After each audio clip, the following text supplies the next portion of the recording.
Can Find a Way.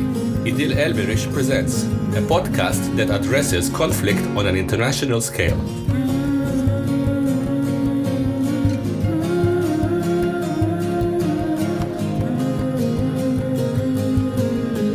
Hello and welcome back to the third episode of We Can Find a Way in 2024. My name is İdil.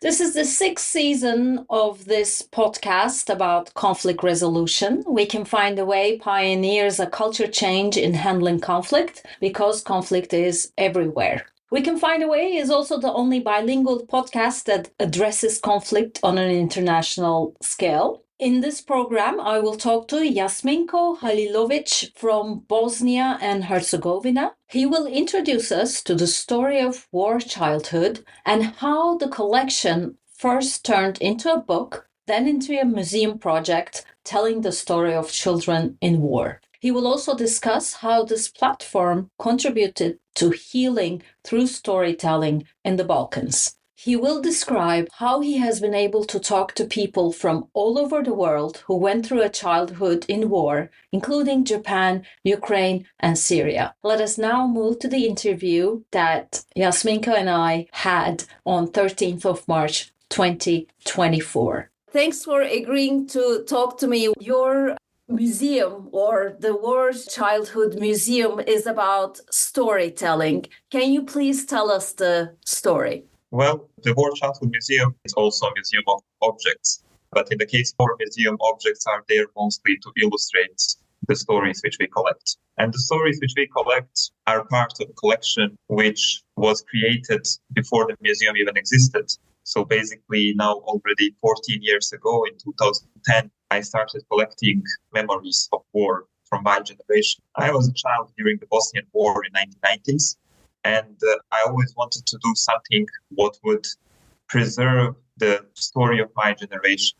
After the war in our post-conflict country, we had hundreds and hundreds of projects about the war. And these projects were capturing the war from so many different perspectives. Soldiers would have their projects, journalists would have their projects, politicians would have their projects, like many different people, but not so much from the children's perspective. We did have a couple of individual diaries, for example, Zlata's diary, which became famous around the world, but there were not many platforms where anyone who was a child during the war could tell their story. And this was where my intervention was meant to be, and this was my basic plan, to fill that gap, to fix that what I thought is unjust in the documentation of the war, and to open up an opportunity for my generation to also share their memories.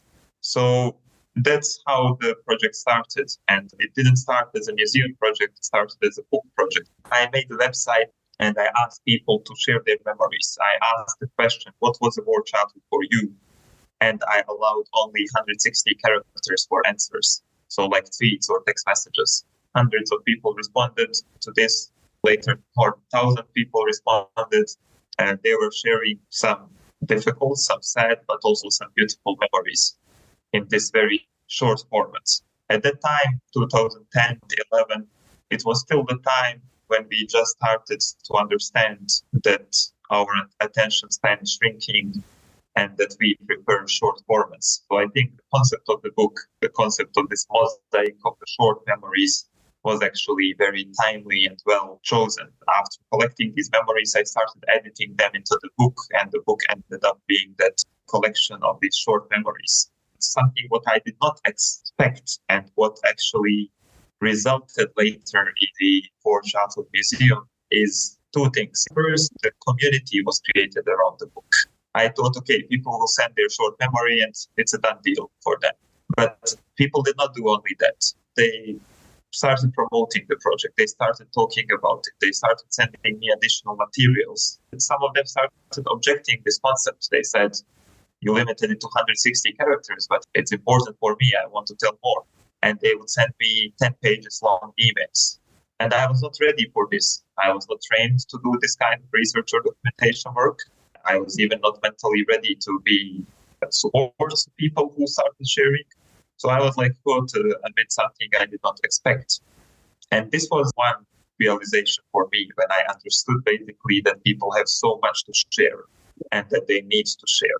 The second thing was that people did not send only text. They sent images of different materials. They sent scans of their letters, of diaries, of photographs. They started sending me objects, and I understood that people very often tend to connect their memories to physical objects, to personal belongings, to mementos from the war. Then I started thinking, could there be something more than book?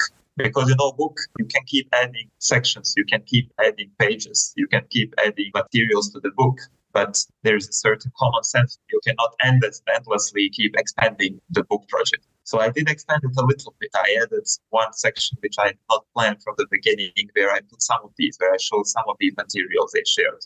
I started thinking, so many people who didn't even learn about this project, so many people outside of my city and country, outside of this context, who might also feel like sharing something. And I started thinking about these objects and the power of objects. And this is why, before even book was published in 2012, I wrote the first concept note for the War Childhood Museum. And in this concept note, I described this dream of mine to create this place that would preserve these stories long term, that would tell these stories long term, and that would serve this community long term. I have written this concept note and just left it aside and didn't share it with anyone, basically, because after putting it together, I understood I know nothing about museums. Even the book project is a hobby side project for me. I had a different background completely, business and finances. How do I do this? So I just put it aside. I gave myself time to finish the book. And then after the book was published a year later, 2013, now 3 years into this project, this was another important milestone for me because it was the first time now after 3 years of work, I needed to present this book to this community and to see what they say and how they feel.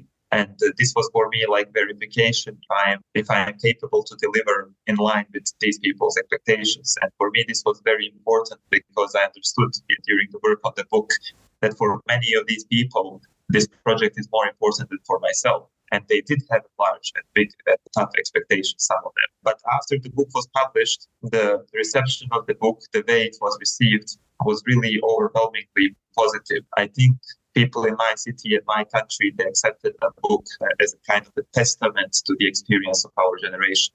And we had a book launch with 1,000 people. Media wrote it's the biggest book launch in the history of the city. People came together, and not to celebrate the project or the book, but to celebrate the fact that we survived and that we are capable to tell our own stories. Even at that moment, the book project already yielded some positive impact. There were like concrete examples. I can tell just very briefly one short story. I received a phone call just a few days before the book launch. And the phone call was from the mother of one of the contributors to the book.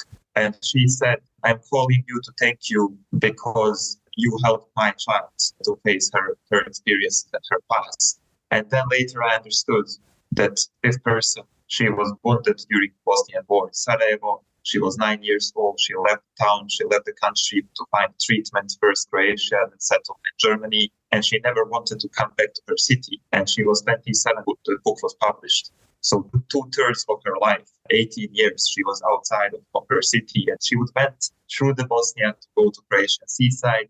She would drive next to Sarajevo, but she didn't want to come back. And she came back because of the book. She came back to visit the book launch. It was the first time that she kept coming back. So these kind of small stories, there were many of them. They helped me to realize that there is a strong potential to positively influence people's lives if you provide that kind of unity, if you provide that kind of platform, if you provide that kind of opportunity. And I understood there is a healing potential in this project. And this was, for me, enough to start considering to devote my life to this cause. And I made this decision a year later in 2014 when I decided to commit myself full time to create this museum. So that's my story. The cause, much more beyond you, created a community of its own through objects and through stories. And that's the strength of the stories and objects, actually. Completely went beyond what you presumed or thought or could imagine, I guess. Yes, exactly. And still, I think even today, for me now, it's 14 years since I'm working on the project and 10 years since I'm working, let's say, full time for the museum to happen and to succeed. Even today, I think neither me or other people around the museum, we don't fully understand and grasp this power of these objects and these stories and this collection and this community. And every day we learn something new. And every day we are again and again surprised how impactful a collection can be. And I just discussed a few days ago, now, of course, now Museum Visits, it's an international organization. We do exhibitions and programs in 10 countries at least, and we work with dozens of thousands of visitors and students every year. In some of our programs, teachers and students from different countries, they take part in our programs. And recently we had one teacher training for 50 teachers from different countries in Europe, many of them from our region. And we had teachers from Bosnia, Croatia, Serbia. And, there are still complexities in our region, post-conflict complexities, denial, lack of trust, lack of communication. There is no political will to connect people. There is only strong nationalist political determination to keep dividing people. So working in this context on a peace building or reconciliation or peace education initiatives, it's not easy. But just a few days ago, I was discussing, we got announced a visit of a school from Serbia for the first time.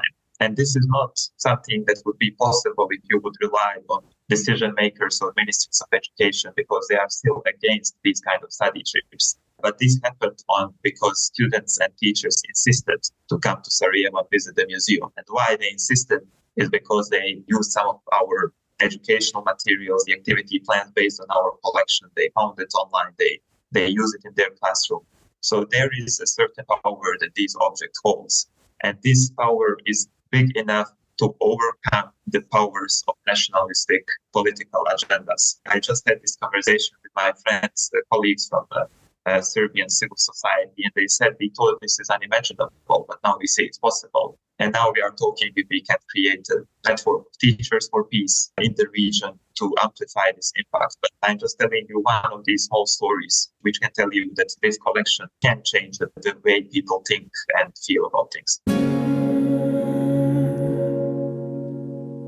We Can Find a Way is sponsored by Koç Attorneys at Law, the Istanbul and Antalya-based boutique law firm.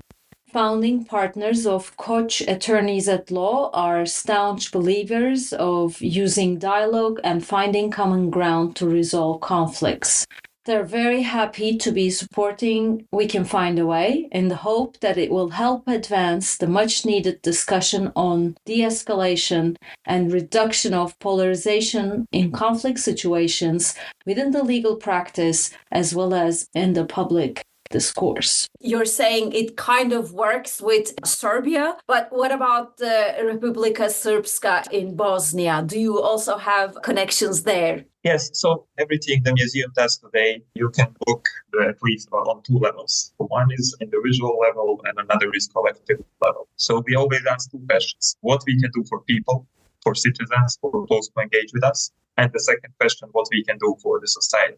For people, as I described in this example with some of our contributors, the museum contributes to this healing process. And we have contributors to our collection from across our country, including all parts of the country. And this shows that the creation of this kind of collection can bring people together, can create one, has a potential to create a more inclusive narrative about our past. So that's on the individual level. For community level or society level, there are some conditions and there are some limitations which can basically determine how much you can do. The best example in this is our peace education activities which we implement with schools. In our country, in order to work with schools, you need permissions from ministries of education, and these are regional. And we don't have these permissions from all ministries because some ministries see any peace-related work as a threat, unfortunately, still. So this is, for example, limitation, limiting our impact in some parts of the country, including Republika Srpska, which you mentioned. However, we do believe that the mere existence of the museum, the individuals visiting the museum, the positive media coverage we receive across the country, the stories we tell online, the online workshops we offer where we do have people from across the country. We believe that all of this as a package is still contributing and is maybe showing the path. And maybe we cannot do everything we want today, but we will be here. Politics change. So we believe that long term, we will have our impact equally across the whole country. You have expanded the work of the museum beyond your country. What prompted that? Well, after the book was published, the book started being translated in different languages. And one of the first languages the book was translated to was Japanese. It was published in Japan by a major Japanese publisher. So I went to Japan to do a book tour and to present the book in different places. When I was there, I had opportunity to talk with survivors of the Second World War in Japan, including Hiroshima. Some of them read the book, and some of them told me that they could easily identify themselves with the memories from the book.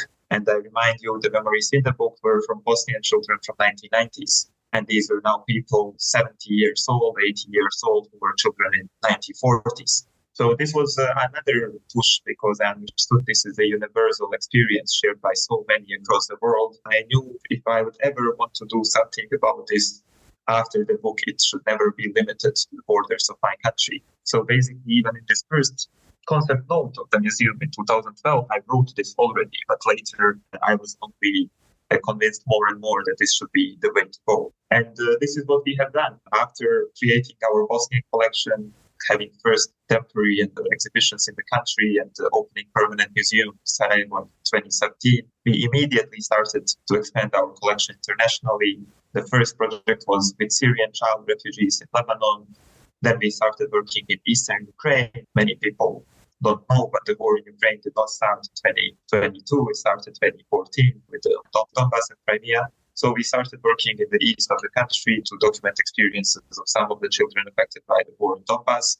So also other contexts and other places, through networks of researchers and partner organizations. And we started expanding our collection. Naturally, after this, we also started, as our collection was becoming international, it also was becoming more relevant for different groups and audiences. So not only for Bosnians anymore, but now many different audiences. So we also started receiving more invitations for exhibitions. And then as we started exhibiting internationally, we started connecting to more audiences nationally. So then there was also growing interest for our peace education work internationally. So that's how we expanded this as well.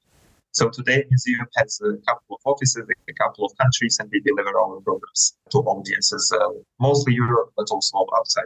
Anything you would like to add? We are still expanding our collection. Now we have more than 6,000 objects from 20 different armed conflicts, starting with the Second World War, including some of the contemporary conflicts. We receive new objects and stories all the time. This year, we have first-time objects and stories from Myanmar, Thailand. So basically, we are committed to this goal to create world's most comprehensive collection on children and armed conflicts. And we believe our collection is already one of the world's major collections on this topic, but we will continue working to include as many stories and experiences as possible from all major armed conflicts, because we think that when these stories are brought together, that they are even more powerful than on their own. And this is why we believe our collection is unique and an important resource for the generations to come. Yeah, you have created a voice for children, basically. It's pretty amazing. Thank you very much for your work. Thank you for the opportunity to talk, and I hope you come back. And I will. It's a little bit different now than you visited, so I hope you come. Jasminko Halilovic was born in 1988 in Sarajevo, Bosnia and Herzegovina. He holds a master's degree in financial management. He's a PhD candidate researching museum management. He's the founder and CEO of the War Childhood Museum, the world's only museum exclusively focused on the experience of childhood affected by war, which has been awarded the Council of Europe Museum Prize under the European Museum of the Year scheme. Jasminko was a keynote speaker at various museum, peacebuilding, or entrepreneurship conferences in more than 10 countries. He's regularly invited to present or teach at universities around the world and contributed to various media. If you like this episode, please follow this podcast in Apple, Spotify, or SoundCloud, and its website that usually has a transcription of the episode. Like it, share it, and also please like the excerpts I share in my YouTube channel or in the Instagram account of We Can Find a Way. I like to close by thanking my sponsor, Koç Attorneys at Law, my marketing manager, Julia Nelson, and musician Imre Hadi and artist Seren Göktan, who allowed me to use their music and photograph in the podcast. Thank you, and hope to meet you in the next episode.